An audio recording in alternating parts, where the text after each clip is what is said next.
얘들아 사무엘하 14장 읽어줄게. 왕의 마음이 압살롬에게로 쏠리는 것을 수르야의 아들 요압이 알았다. 요압이 두고아로 사람을 보내어 거기에서 슬기로운 여인 한 사람을 데리고 와서 부탁하였다. 그대는 초상당한 여인처럼 행동하시오. 몸에는 상복을 입고 머리에는 기름도 바르지 말고 이미 오랫동안 죽은 사람을 애도한 여인처럼 꾸민 다음에 임금님 앞으로 나아가서 내가 일러주는 대로 호소하시오. 요압은 그 여인에게 할 말을 일러주었다. 드고아에서 온 여인은 왕에게로 나아가서 얼굴이 땅에 닿도록 엎드려서 절을 한 뒤에 임금님 저를 살려주십시오 하고 애원하였다. 왕이 여인에게 무슨 일이냐 하고 물으니 그 여인이 이렇게 하소연하였다. 저는 남편이 죽어서 가련한 과부가 되었습니다. 이 여종에게 두 아들이 있는데 들에서 서로 싸우다가 말리는 사람이 없었으므로 아들 하나가 다른 아들을 죽였습니다. 그런데 이제는 온 집안이 들고 일어나서 이 종에게 형제를 때려 죽인 그 아들을 내려놓으라고 합니다. 죽은 형제의 원수를 갚고 살인자를 죽여서 상속자마저 없애버리겠다고 합니다. 그들은 저에게 남아있는 불씨마저도 꺼버려서 제 남편이 이 땅에 이름도 자손도 남기지 못하게 하려고 합니다. 다 듣고 난 왕은 여인에게 말하였다. 이 문제를 두고서는 내가 직접 명령을 내리겠으니 집으로 돌아가거라. 그러나 두고아의 여인은 왕에게 아뢰었다. 우리의 높으신 임금님께서 무엇을 하시든지 이 일에 있어서 허물은 저와 제 아버지의 집안에 있습니다. 임금님과 왕실에는 아무런 허물이 없습니다. 왕이 대답하였다. 누구든지 너를 위협하거든 그를 나에게로 데려오너라. 아무도 너를 괴롭히지 못하게 하겠다. 여인은 또 간청하였다. 그러면 임금님께서 섬기시는 주 하나님께 간구하셔서 저의 죽은 아들의 원수를 갚으려고 하는 집안 사람들이 살아있는 저의 아들까지 죽이는 크나큰 범죄를 저지르지 못하게 막아주시기를 바랍니다. 왕이 대답하였다. 주님께서 확실히 살아계심을 두고 맹세하지만 네 아들의 머리카락 하나라도 땅에 떨어지지 않게 하겠다. 그 여인이 또 간청하였다. 이 종이 높으신 임금님께 한 말씀만 더 드리도록 허락하여 주시기 바랍니다. 왕이 그렇게 하라고 하니 그 여인이 이렇게 말하였다. 어찌하여 임금님께서는 하나님의 백성에게 그처럼 그릇된 일을 하셨습니까? 하나님께서는 임금님의 친아들인 왕자님이 이 나라로 돌아오는 것을 허락하지 않으셨습니다. 이러한 처사는 지금까지 이 종에게 말씀하신 것과는 다릅니다. 임금님께서는 임금님의 친아들인 왕자님이 이 나라로 돌아오는 것을 허락하지 않으셨습니다. 이러한 처사는 지금까지 이 종에게 말씀하신 것과는 다릅니다. 임금님께서는 그렇게 말씀만 하시고 왕자님을 부르시지 않으셨으니 이것은 잘못된 일이라고 생각합니다. 우리는 다 죽습니다. 땅에 쏟으면 다시 담을 수 없는 물과 같습니다. 그러나 하나님은 생명을 빼앗지 않으시고 방책을 베푸셔서 비록 내어 쫓긴 자라 하더라도 어떻게 해서든지 하나님께 버림받은 자가 되지 않게 하십니다. 높으신 임금님, 제가 지금 임금님을 찾아뵈면서 이런 말씀을 드리게 된 까닭은 제가 친척들의 위협을 받으면서 이 문제를 임금님께 아뢰면 임금님께서 제가 간구하는 바를 들어주실 것이라는 확신이 섰기 때문입니다. 저희 집안 사람들이 저와 저의 아들을 죽이려 하고 하나님이 주신 이 땅에서 끊어버리려고 하지만은 임금님께서 저의 사정을 들어서 아시면 구원해 주실 것이라고 생각하였습니다. 이 종은 또 얘라 이거 먹어. 여기 식판 위에 있잖아. 이 종은 또 높으신 임금님께서 말씀으로 저를 안심시켜 주실 것이라고 믿었습니다. 임금님은 바로 하나님의 천사와 같은 분이시니까 저의 호소를 들으시고 선악을 가려내실 것이라고도 생각하였습니다. 임금님이 섬기시는 주 하나님께서 늘 임금님과 함께 계시기를 바랍니다. 마침내 왕이 그 여인에게 물었다. 너는 내가 묻는 말을 내 앞에서 조금도 숨기지 말고 대답하여라. 그 여인이 대답하였다. 높으신 임금님의 분부대로 하겠습니다. 왕이 물었다. 너에게 이 모든 일을 시킨 사람은 바로 요압이렸다. 여인이 대답하였다. 높으신 임금님께서 확실히 살아계심을 두고 맹세하지만 높으신 임금님께서 무슨 말씀을 하시면 오른쪽으로든 왼쪽으로든 피할 길이 없습니다. 저에게 이런 일을 시킨 사람은 임금님의 신하 요압입니다. 그가 이 모든 말을 이 종의 입에 담아주었습니다. 왕자님의 일을 잘 되게 하여 보려고 임금님의 신하 요압이 이런 일을 꾸민 것이 사실입니다. 그러나 임금님께서는 하나님의 천사처럼 슬기로우심으로 일어난 모든 일을 다 아실 줄 압니다. 그러자 왕이 직접 요압에게 명령을 내렸다. 보시오, 내가 장군의 뜻대로 하기로 결심하였으니 가서 그 어린아이 압살롬을 데려오시오. 요압이 얼굴을 땅에 대고 절을 하면서 말하였다. 하나님께서 임금님께 복을 베푸시기를 빕니다. 높으신 임금님이 이 종의 간청을 이렇게 들어주시니 이 종이 임금님의 총애를 입은 줄을 오늘에야 알았습니다. 그리고는 요압이 일어나 그술로 가서 압살롬을 데리고 예루살렘으로 왔다. 그러나 왕의 지시는 단호하였다. 그를 집으로 돌아가게 하여라. 그러나 내 얼굴은 볼 수 없을 것이다. 볼 수 없다. 그리하여 압살롬은 아버지에게 인사도 하지 못하고 자기 집으로 돌아갔다. 온 이스라엘이 압살롬처럼 머리끝에서 발끝까지 흠잡을 데가 하나도 없는 미남은 없다고 칭찬이 자자하였다. 그는 머리숱이 많아 무거워지면 해마다 연말에 한 번씩 머리를 깎았는데 머리를 깎고 나서 그 머리카락을 달아보면 왕궁저울로 200세겔이나 되었다. 압살롬에게는 아들 셋과 딸 하나가 있었다. 그 딸의 이름은 다말인데 생김새가 아주 예뻤다. 압살롬은 예루살렘에 돌아와서 2해를 지냈는데도 왕의 얼굴을 한 번도 뵙지 못하였다. 압살롬이 요압을 왕에게 보내보려고 요압에게 사람을 보냈으나 요압은 압살롬을 방문하지 않았다. 2번째로 다시 사람을 보냈으나 그는 여전히 오지 않았다. 그러자 압살롬이 자기의 종들을 불러다가 지시하였다.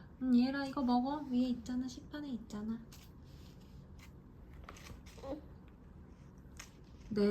압살롬이 자기 종들을 불러다가 지시하였다. 내 밭 곁에 요압의 밭이 있다. 그가 거기에 보리 농사를 지어 놓았으니 너희는 가서 그 밭에다가 불을 질러라. 그래서 압살롬의 종들이 그 밭에 불을 질렀다. 그러자 요압이 압살롬의 집으로 찾아가서 따졌다. 어찌하여 종들을 지켜 나의 밭에다가 불을 질렀습니까? 압살롬이 요압에게 말하였다. 이것 보시오. 나는 이미 장군에게 사람을 보내어 좀 와달라고 부탁을 하였소. 장군을 임금님께 보내어서 나를 왜 구술에서 돌아오게 하였는지 여쭤보고 싶었소. 여기에서 이렇게 살 바에야 차라리 그곳에 그대로 있는 것이 더 좋을 뻔했소. 이제 나는 임금님의 얼굴을 뵙고 싶소. 나에게 아직도 무슨 죄가 남아있으면 차라리 죽여달라고 하더라도 말씀을 드려주시오. 그래서 요압이 왕에게로 나아가서 이 일을 상세히 아뢰니 왕이 압살롬을 불렀다. 압살롬이 왕에게 나아가서 왕 앞에서 얼굴이 땅에 닿도록 절을 하자 왕이 압살롬에게 입을 맞추었다.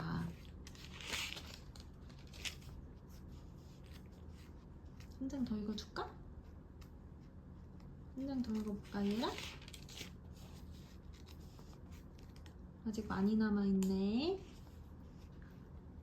15장 읽어줄게. 그 뒤에 압살롬은 자기가 탈 수레와 말 여러匹를 마련하고 호위병도 10명이나 거느렸다. 그리고 압살롬은 아침마다 일찍 일어나서 성문으로 들어오는 길가에 서 있곤 하였다.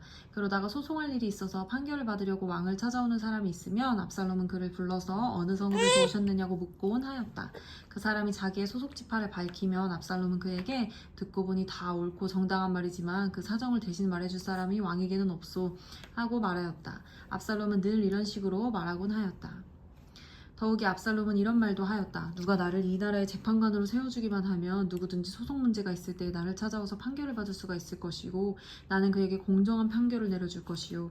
또 누가 가까이 와서 엎드려서 절을 하려고 하면 그는 손을 내밀어서 그를 일으켜 세우고 그의 뺨에 입을 맞추곤 하였다. 압살롬은 왕에게 판결을 받으려고 오는 모든 이스라엘 사람에게 이런 식으로 하였다. 압살롬은 이렇게 하여 이스라엘 사람의 마음을 사로잡았다. 이렇게 4해가 지났을 때에 압살롬이 왕에게 아뢰었다. 제가 주님께 서원한 것이 있으니 헤브론에 내려가서 저의 서원을 이루게 하여 주십시오. 이 종이 시리아의 그술에 머물 때 주님께서 저를 다시 예루살렘으로 돌려보내주시기만 하시면 제가 이 헤브론으로 가서 주님께 예배를 드리겠다고 서원을 하였습니다. 왕이 그에게 평안히 다녀오라고 허락하니 압살롬은 곧바로 헤브론으로 내려갔다. 그러나 압살롬은 이스라엘 모든 지파에게 첩자들을 보내서 나팔소리가 나거든 압살롬이 헤브론에서 왕이 되었다 하고 외치라고 하였다. 그때 200명이 압살롬과 함께 예루살렘에서 헤브론으로 내려갔다. 그들은 손님으로 초청받은 것일 뿐이며 압살롬의 음모를 전혀 알지 못한 채로 그저 따라가기만 한 사람들이다. 압살롬은 또 사람을 보내어서 다윗의 참모이던 길로 사람 아히도벨을 그의 성읍인 길로에서 올라오라고 초청하였다. 아히도벨은 길로에서 정규적인 제사 일을 맡아보고 있었다. 이렇게 반란 세력이 점점 커지니 압살롬을 따르는 백성도 점점 많아졌다. 전령 한 사람이 다윗에게 와서 보고하였다. 이스라엘 백성의 마음이 모두 압살롬에게로 기울어졌습니다. 그러자 다윗은 예루살렘에 있는 모든 신하들에게 말하였다. 서둘러서 모두 여기에서 도망가자. 머뭇거리다가는 아무도 압살롬의 손에서 살아남지 못할 것이다. 어서 이곳을 떠나가자. 그가 곧 와서 우리를 따라잡으면 우리에게도 재앙을 입히고 이 도성도 칼로 칠 것이다. 왕의 신하들이 왕에게 대답하였다. 모든 일은 임금님께서 결정하신 대로 하시기 바랍니다. 이 종들은 그대로 따르겠습니다. 거기서 많이 있네. 샤인머스켓 냠냠냠. 왕은 왕궁을 지킬 후궁 10명만 남겨놓고 온 가족을 거느리고 예루살렘을 떠났다. 왕이 먼저 나아가니 모든 백성이 그의 뒤를 따라 나섰다. 그들은 먼 궁에 이르자 모두 멈춰섰다. 왕이 신하들이 모두 왕 곁에 있는 동안에 모든 그렛 사람과 모든 블렛 사람이 왕 앞으로 지나고 가드에서부터 왕을 따라온 모든 가드 군인 600명도 왕 앞으로 지나갔다. 왕이 가드 사람 이때에게 말하였다. 어찌하여 장군은 우리와 함께 가려고 하오. 돌아가 있다가 새 왕을 모시고 지내도록 하시오. 장군은 외국인이기도 하고 장군의 본고장을 두고 보더라도 쫓겨난 사람이니 그렇게 하시오. 장군이 온 것이 바로 엊그제와 같은데 오늘 내가 그대를 우리와 함께 떠나게 해서야 되겠소? 더구나 나는 지금 정처 없이 떠나는 사람이 아니오. 어서 장군의 동족을 데리고 돌아가시오. 주님께서 은혜와 진실하심으로 장군과 함께 계셔주시기를 바라오. 그러나 이때는 왕에게 대답하였다. 주님께서 확실히 살아계시고 임금님께서도 확실히 살아계심을 두고 맹세합니다만 그럴 순 없습니다. 임금님께서 가시는 곳이면 살든지 죽든지 이 종도 따라가겠습니다. 그러자 다윗이 이때에게 말하였다. 그러면 먼저 건너가시오. 그리하여 가드 사람 이때도 자기 부하들과 자기에게 딸린 아이들을 모두 거느리고 건너갔다. 이렇게 해서 다윗이 부하들이 모두 그의 앞을 지나갈 때에 온 땅이 울음바다가 되었다. 왕이 기드론 시내를 건너가서 그의 부하도 모두 그의 앞을 지나서 광야 쪽으로 행군하였다. 그런데 그곳에는 하나님의 언약궤를 메고 온 모든 레위 사람도 함께 사독도 와 있었다. 그들은 거기에다가 하나님의 궤를 내려놓았다. 아비아달도 따라 올라와서 왕 다윗 부하가 도성에서 나와서 왕의 앞을 모두 지나갈 때까지 거기에 있었다. 그런 뒤에 왕이 사독에게 말하였다. 하나님의 궤를 다시 도성 안으로 옮기시오. 내가 주님께 은혜를 입으면 주님께서 나를 다시 돌려보내주셔서 이 궤와 이 궤가 있는 곳을 다시 보게 하실 것이오. 그러나 주님께서 나를 싫다고 하시면 오직 주님께서 바라시는 대로 나에게서 이루어지기를 바랄 수밖에 없소. 왕이 또 제사장 사독에게 말하였다. 사독 제사장님께서는 선견자가 아니십니까? 성 안으로 평안히 돌아가시길 바랍니다. 제사장께서는 아비아달 제사장과 함께 두 분의 아들 곧 제사장님의 아들 아히마아스와 아비아달 제사장의 아들 요나단을 데리고 가십시오. 두 분께서 나에게 소식을 보내올 때까지 내가 광야의 나루터에 머물고 있을 터이니 이 점을 명심하십시오. 그리하여 사독은 아비아달과 함께 하나님의 궤를 다시 예루살렘으로 옮겨다 놓고서 그곳에 머물러 있었다. 다윗은 올리브산 언덕으로 올라갔다. 그는 올라가면서 계속하여 울고 머리를 가리고 슬퍼하면서 맨발로 걸어서 갔다. 다윗과 함께 있는 백성들도 모두 머리를 가리고 울면서 언덕으로 올라갔다. 그때 누가 다윗에게 압살롬과 함께 반역한 사람들 가운데는 아히도벨도 끼어있다는 말을 전하자 다윗이 기도하였다. 주님, 부디 아히도벨의 계획이 어리석은 것이 되게 하여 주십시오. 다윗이 사람들이 하나님을 경배하는 산 꼭대기에 다다르니 아렉 사람 후세가 슬픔을 못 이겨서 겉옷을 찢고 머리에 흙을 뒤집어 쓴 채로 나오면서 다윗을 맞았다. 다윗이 그에게 말하였다. 그대가 나와 함께 떠나면 그대는 나에게 짐만 될 것이오. 그러니 그대는 이제 성읍으로 돌아가서 압살롬을 만나거든 그를 임금님으로 받들고 이제부터는 새 임금의 종이 되겠다고 말하시오.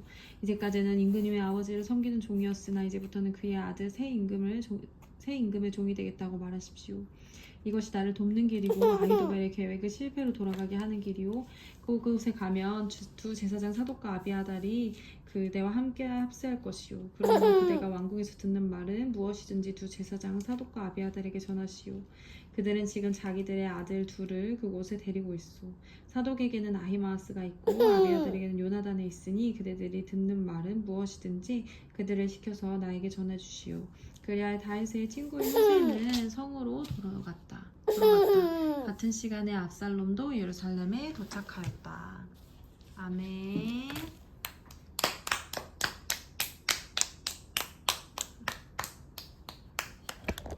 아멘.